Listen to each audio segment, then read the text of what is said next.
ہر سال کے شوال کے 6 روزے رکھنے کا ثواب عمر بھر کے روزے رکھنے کے برابر ہے۔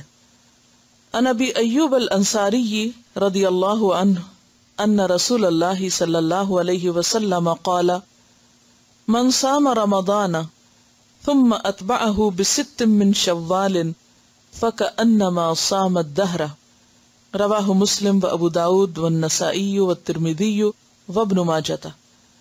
حضرت ابو ایوب انصاری رضی اللہ عنہ سے روایت ہے کہ رسول اللہ صلی اللہ علیہ وسلم نے فرمایا، جو شخص رمضان کے روزے رکھ کر ہر سال شوال میں بھی 6 روزے رکھے اسے عمر بھر کے روزوں کا ثواب ملتا ہے۔ اسے مسلم، ابو داؤد، نسائی، ترمذی اور ابن ماجہ نے روایت کیا ہے۔ اب انہوں نے نیچے کچھ کیلکولیشن کی ہے کہ 30 روزے اور 6 روزے کل 36 روزے یعنی 36 روزے بنتے ہیں۔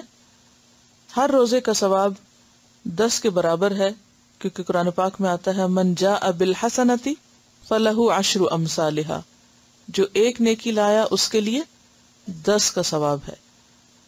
تو اس طرح اگر ہر سال کے رمضان کے بعد باقاعدگی سے شوال کے 6 روزے رکھے جائیں تو عمر بھر کے روزوں کا ثواب ہو جائے گا، یعنی سال کے پھر 360 دن بن جائیں گے۔